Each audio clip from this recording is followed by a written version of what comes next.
ہے نا ربیع الاول کا مہینہ.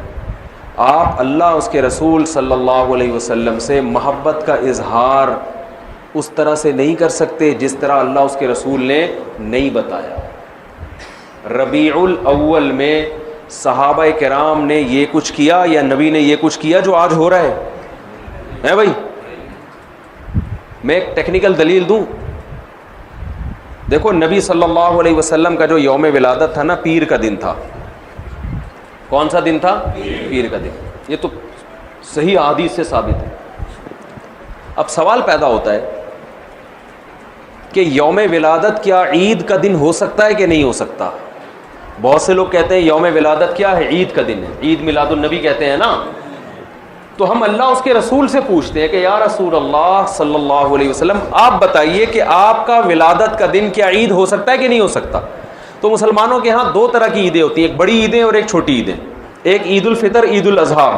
یہ سال میں عید الفطر بھی ایک دفعہ اور عید الاضحیٰ بھی ایک دفعہ.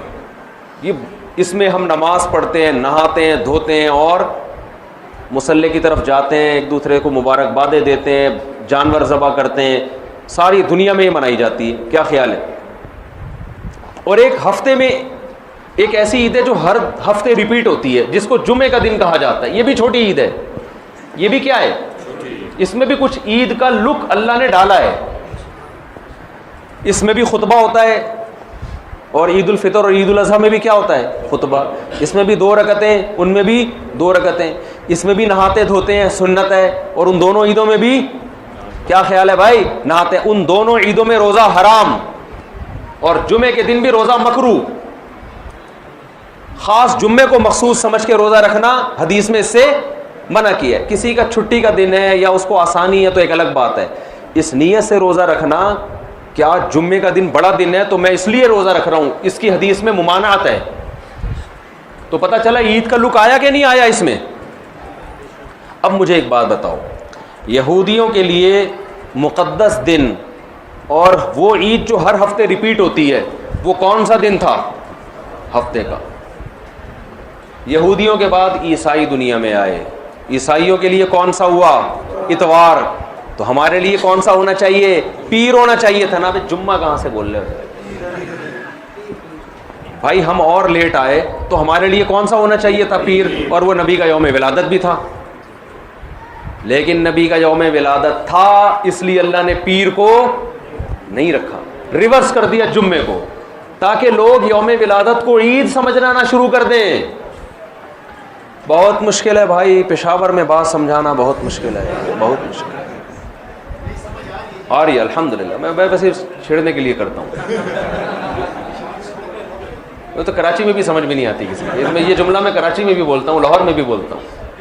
وہ غیرت دلانا مقصد ہوتا ہے کہ بولے یار اتنی آسان بات ہمیں سمجھ میں نہیں, کیسی بات کرو, ایک دم بوجھ میں سمجھ میں آ رہی ہے, جوش میں آ کے بولتے ہیں, پھر آتی ہے سمجھ میں. کچھ مسائل غیرت کے ہوتے ہیں.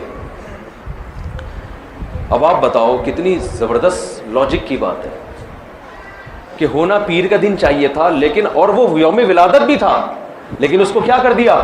ریورس.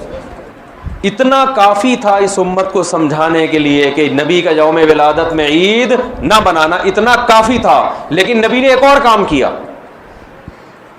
شاید نبی کو معلوم تھا, اللہ نے بتا دیا تھا کہ یہ امت باز نہیں آئے گی, تو نبی نے ایک اور کام کیا کہ پیر کو آپ نے روزہ رکھا.